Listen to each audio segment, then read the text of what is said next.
Boulder, Colorado in the mid-1990s was known for its picturesque landscapes, progressive values, and affluent communities. Crime rates were low. Violent incidents were rare. It was the kind of place where families left doors unlocked and children played freely in neighborhood streets. The family had moved to Boulder from Atlanta in 1991. The father, 53, had built a computer services company worth over $300 million. The mother, 39, had once worn the crown of Miss West Virginia. Their son was a quiet fourth grader. Their daughter, just 6, was already following in her mother's footsteps on the child pageant circuit. To outsiders, they embodied the American dream: wealth, success, beauty, and privilege. Their Tudor-style home in an exclusive neighborhood reflected their status. But beneath the polished exterior, complex dynamics were at work. December 25th, 1996 began as a day of celebration. The family attended a Christmas party at a friend's home. They returned around 9:30 p.m. According to later testimony, the mother helped her tired 6-year-old daughter prepare for bed while the father read a story to their son. What happened in the next 8 hours remains at the center of one of America's most perplexing murder investigations. By all accounts from the family, everyone was asleep by 10:30 p.m. The house, equipped with an alarm system that was reportedly not activated that night, fell silent. No neighbors reported unusual sounds or disturbances. No security cameras captured unexpected visitors. At approximately 5:45 a.m. on December 26th, the mother would later tell police she awoke and went downstairs to prepare for a planned family trip. As she descended the main staircase, she discovered a 3-page handwritten note placed on the steps. The message claimed to be from a group of individuals that represent a small foreign faction. It stated they had taken the daughter and demanded exactly $118,000 for her safe return. The amount precisely matched the father's recent company bonus, a detail that would later become significant to investigators. The note contained unusual phrasing, movie references, and warnings not to contact police. It was remarkably lengthy for a ransom demand, 2.5 pages, and written on paper from a notepad found inside the home. The mother's frantic screams woke the father. Despite the note's warning not to contact authorities, the mother called 911 at 5:52 a.m. Officers arrived at 5:59 a.m. They performed a cursory search of the residence, but found no obvious signs of forced entry. Friends were called to provide support. The father made arrangements to secure the ransom money. The atmosphere was one of a kidnapping in progress. What happened next would haunt this investigation for decades. Rather than securing the scene as a potential crime site, officers allowed multiple people to move freely throughout the house. Friends cleaned surfaces. Family members made phone calls. Critical evidence was potentially compromised before investigators fully understood what they were dealing with. At approximately 1 p.m., 7 hours after the initial 911 call, a detective asked the father and a family friend to search the house again, looking for anything unusual the officers might have missed. The father went directly to the basement. In a small windowless room originally designed as a wine cellar, he made the discovery that transformed a kidnapping into a murder investigation. The body of the 6-year-old girl lay on the concrete floor, covered with a white blanket. A garrote, a strangulation device made from cord and the broken handle of a paintbrush, was wrapped around her neck. Her wrists were loosely bound. Duct tape covered her mouth. An autopsy would later reveal a massive skull fracture along with evidence of asphyxiation. The father carried his daughter's body upstairs, potentially compromising crucial forensic evidence. The scene had been altered before crime scene technicians could properly document it, the first in a series of investigative missteps that would plague this case. The Boulder Police Department had never handled a case of this magnitude. In 1996, the entire city averaged less than 1 murder per year. The department lacked experience with complex homicides, particularly those involving child victims in affluent homes. As news of a murder spread, media descended on the quiet community. The combination of wealth, beauty pageants, and the Christmas timing created an immediate national sensation. The investigation would unfold under intense public scrutiny. The autopsy revealed critical information. The cause of death was asphyxiation by strangulation associated with craniocerebral trauma, In layman's terms, strangulation and a severe blow to the head. The skull fracture was extensive, running nearly 8 inches. The garrote had been tightened with such force that it left deep ligature marks in the child's neck. Digestive analysis revealed fragments of pineapple in the victim's system, consumed shortly before death. Yet both parents denied giving their daughter pineapple that night.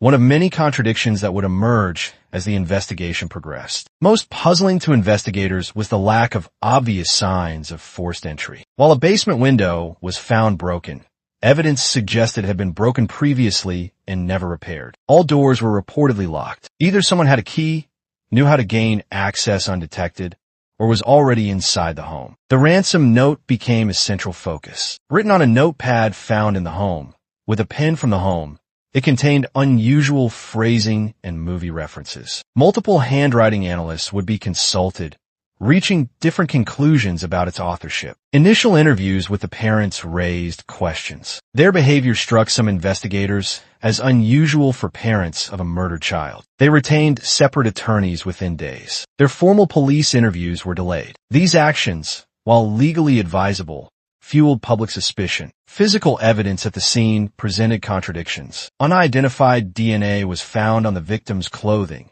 DNA that matched neither family members nor any known suspects. Yet other evidence seemed to point towards someone familiar with the home's layout and the family's routines. By 1998, a grand jury was convened to examine the evidence. After more than a year of testimony, they reached a decision that wouldn't become public until 2013, when court documents were finally unsealed. The grand jury had voted to indict both parents on charges of child abuse resulting in death and accessory to a crime. But in an unprecedented move, the district attorney refused to sign the indictments, claiming insufficient evidence to secure a conviction. This decision created a lasting rift between the Boulder Police Department and the district attorney's office, a conflict that would hamper the investigation for years to come. While police focused on the family, prosecutors explored alternative theories. In 2008, new DNA testing techniques revealed male DNA on the victim's clothing that did not match any family members. Based largely on this evidence,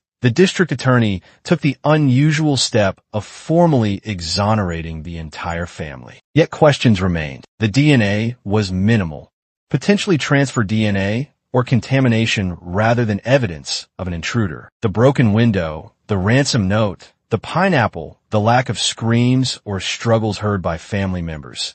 Each piece of evidence could support multiple theories. As we examine this evidence, several key questions emerge. Who had access to the home that night? What explains the unusual ransom note? Why was there no sign of forced entry? And perhaps most importantly, who would want to harm a 6-year-old child in such a calculated manner? When we return, we'll explore the main theories that have divided investigators for nearly 3 decades. In the decades since the murder, 4 primary theories have emerged to explain what happened on that December night. Each has its advocates among investigators. Each is supported by certain pieces of evidence, and each leaves troubling questions unanswered. The intruder theory proposes that an unknown individual entered the home, either through the basement window or through an unlocked door, with the intent to kidnap or harm a child. Proponents point to key pieces of evidence: unidentified male DNA found on the victim's clothing, a basement window with a broken pane and disturbed cobwebs beneath it, a potential shoe print outside, and a child's cry heard by a neighbor around midnight. The DNA evidence remains perhaps the strongest argument for this theory. Male DNA found on the waistband of the victim's long johns did not match any family members or known suspects. In 2008,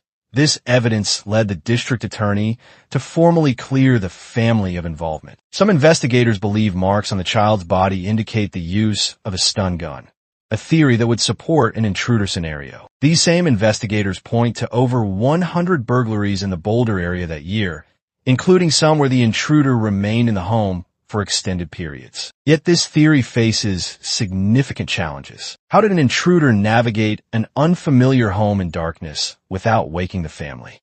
Why write an elaborate ransom note at the scene rather than bringing one prepared? How do they know the exact amount of the father's bonus? And why, after a failed kidnapping, take the time to hide the body rather than flee. The second theory focuses on the mother. Some investigators believe she struck her daughter during a nighttime confrontation, perhaps over bedwetting, a problem the child reportedly experienced. According to this theory, the blow to the head was not intended to kill, but did cause a fatal injury. The garrote, binding, and ransom note were allegedly staged to misdirect investigators. Proponents point to handwriting analyses suggesting similarities between the mother's writing and the ransom note. They note the mother's intense involvement in child beauty pageants, which some psychologists suggested created unusual pressure on a 6-year-old. And they highlight fibers from the mother's clothing found on duct tape covering the victim's mouth. Former Boulder Police Chief Mark Beckner later stated, "The weight of the evidence is admittedly circumstantial, but it's overwhelming. Yet no definitive physical evidence linked the mother directly to the crime. She maintained her innocence until her death from ovarian cancer in 2006, never wavering in her denial of involvement." The third theory involves the father. Some investigators pointed to financial pressures at his company, though these were relatively minor given his overall wealth. Others noted his military background and knowledge of knots similar to those used in the garrote. More troubling were allegations that emerged years later from a family housekeeper who claimed to have seen concerning interactions between father and daughter. However, no other witnesses corroborated these claims, which emerged only after media coverage intensified. Perhaps most suspicious to some investigators was the father's discovery of the body. When asked to search the house, he went directly to a small, remote wine cellar in the basement, a room officers had overlooked in their initial sweep. How'd he know to look there? Was it simply thorough searching or knowledge of where the body was hidden? Like his wife, the father has consistently maintained his innocence. Multiple alibis place him asleep during the likely time of murder. No physical evidence directly links him to the crime scene evidence, and his behavior after discovery, carrying his daughter upstairs, while problematic for preserving evidence, has been described by some psychologists as a natural parental reaction. The fourth theory emerged later in the investigation, focusing on the 9-year-old brother. According to this controversial perspective, he struck his sister with an object, possibly a heavy flashlight found in the home, during a nighttime confrontation, perhaps over the pineapple found in her digestive system. The parents, discovering what happened, allegedly staged the scene to protect their surviving child. The brother was interviewed multiple times in the days following the murder. Child psychologists present during these sessions noted no suspicious behavior. He consistently denied any knowledge of what happened to his sister. Proponents of this theory point to the pineapple found in the victim's digestive system, matching a bowl found on the kitchen table with the brother's fingerprints on it. They note prior incidents between the siblings, including an accidental injury months earlier when he had struck his sister with a golf club. This theory gained prominence in a 2016 television documentary, leading the brother, now an adult, to file defamation lawsuits that were settled for undisclosed amounts. The settlements effectively prevented further public exploration of this theory by major media outlets. What makes this case so persistently baffling is how each piece of evidence can support multiple contradictory theories. The ransom note, written on paper from the home, with knowledge of the father's bonus amount, suggests an inside job. Yet its awkward phrasing and movie references could indicate someone attempting to disguise their writing or thought patterns. The garrote, a sophisticated strangulation device made from cord and a broken paintbrush handle from the mother's art supplies, required knowledge and deliberation to construct. Would an intruder take time to build such a device rather than bring a weapon? Would parents use such an elaborate method to stage a scene? The answers remain elusive. The 7,000 square foot home itself presented challenges. Its size and layout made it possible for someone to move through without disturbing sleeping occupants. Yet that same complexity would make it difficult for an unfamiliar intruder to navigate directly to a child's bedroom in darkness. Perhaps most troubling is the sequence of injuries. Medical examiners determined the skull fracture came first, followed by strangulation approximately 45 minutes to 2 hours later. This timeline suggests either a prolonged assault or a significant delay between initial injury and death, neither scenario easily explained by any single theory. The investigation itself became part of the problem. Conflicts between the Boulder Police Department and the District Attorney's Office created parallel investigations with different focuses. Critical evidence was mishandled. Media leaks compromised witness testimony, and a wall of wealth and legal representation created barriers to standard investigative approaches. In recent years, advanced DNA techniques have offered new hope. Touch DNA, genetic genealogy, and other innovations might extract answers from evidence preserved decades ago. Yet these technologies also raise new questions about the reliability of the DNA evidence that led to the family's exoneration in 2008. As we examine these theories, one must remember they are not necessarily mutually exclusive. Elements of multiple scenarios might explain what happened that night, and there remains the possibility that the truth lies in a fifth theory, one not yet fully considered by investigators. When we return, we'll explore how this case transformed America's fascination with true crime and what modern forensic science might still reveal about this decades-old mystery. The murder case became more than a criminal investigation.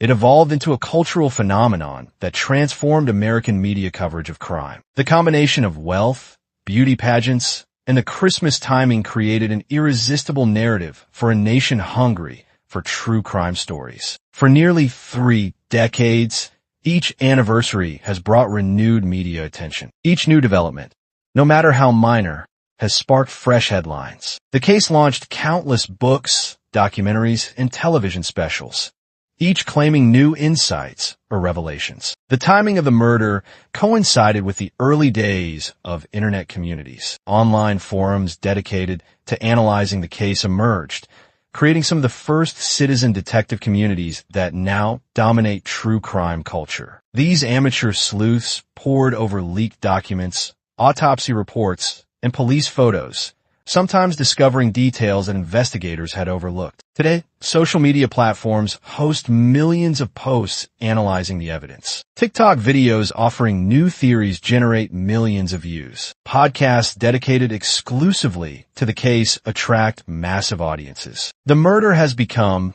in many ways, the prototype for modern true crime obsession. For the family at the center of this story, the aftermath brought continued tragedy. The mother fought a decade-long battle with ovarian cancer, maintaining her innocence until her death in 2006. The father remarried and relocated, attempting to rebuild a life under the shadow of perpetual suspicion. The brother, now in his mid-30s, has largely avoided public life. His rare media appearances have been primarily to defend his family against accusations. In 2016, he filed major defamation lawsuits against television networks that implicated him in his sister's death. Lawsuits settled for undisclosed sums. The psychological toll on surviving family members cannot be overstated. Living under constant suspicion, having private grief become public spectacle, and facing accusations from strangers.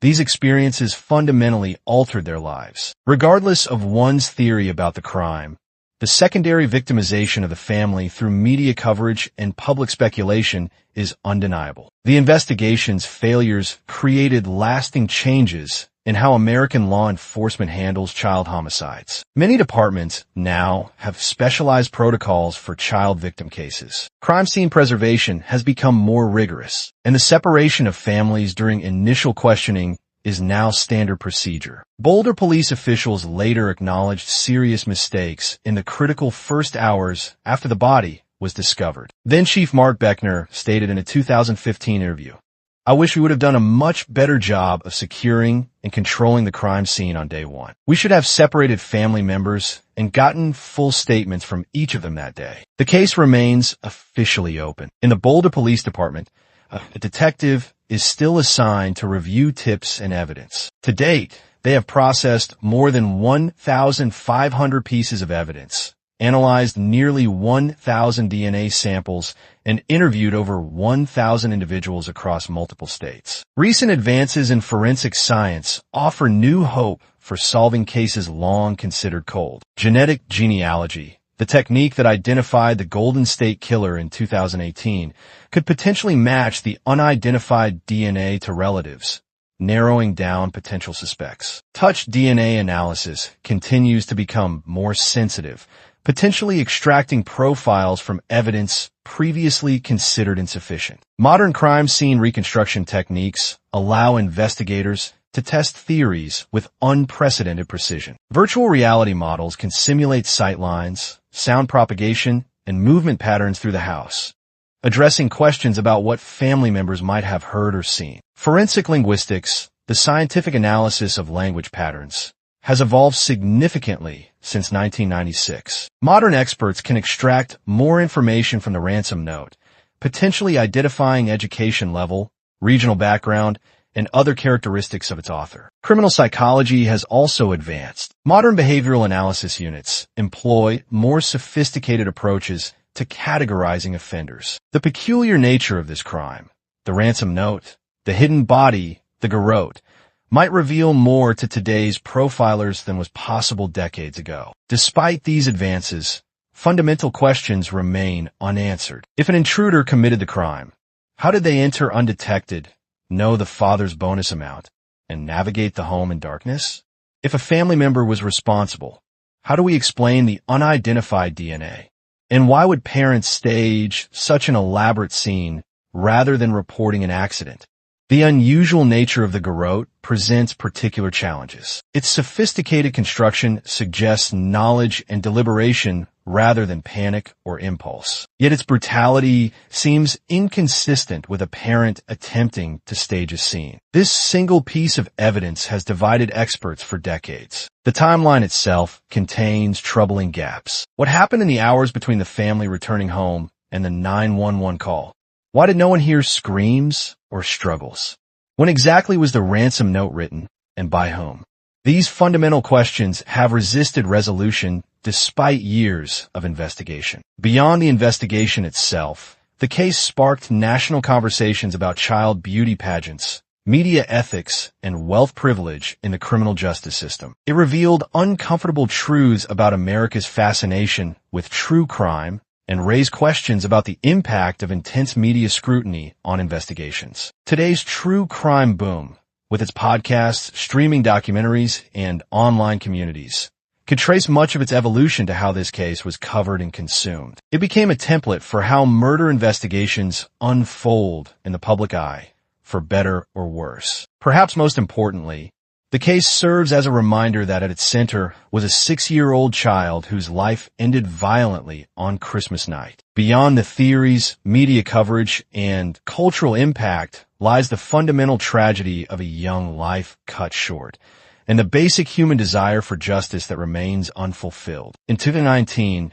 the Boulder Police Department issued a statement reaffirming their commitment to solving this case. This investigation has always been and will continue to be a priority for the Boulder Police Department. We have a shared commitment to justice and finding the truth, no matter how long it takes. The evidence remains preserved. The case files remain open, and each year brings new techniques, new perspectives, and new possibilities for answers. Cold cases across America are being solved decades later through advances in DNA technology and renewed investigative focus. For now, the murder remains officially unsolved. The questions continue to haunt investigators, divide experts, and fascinate the public. Perhaps someday, the evidence preserved decades ago will finally reveal its secrets. Until then, a child waits for justice, and one of America's most enduring criminal mysteries remains open. For those touched by this case, investigators who dedicated careers to solving it, journalists who covered it, and a public that still seeks answers, the fundamental question remains unchanged after nearly 3 decades. Who killed this child? And will justice ever be served? If you have information related to this case, the Boulder Police Department maintains a tip line at their official website. Even the smallest detail, remembered decades later, could provide the key to resolving this enduring mystery. Every mystery deserves to be heard. Subscribe to stay connected with stories that demand answers.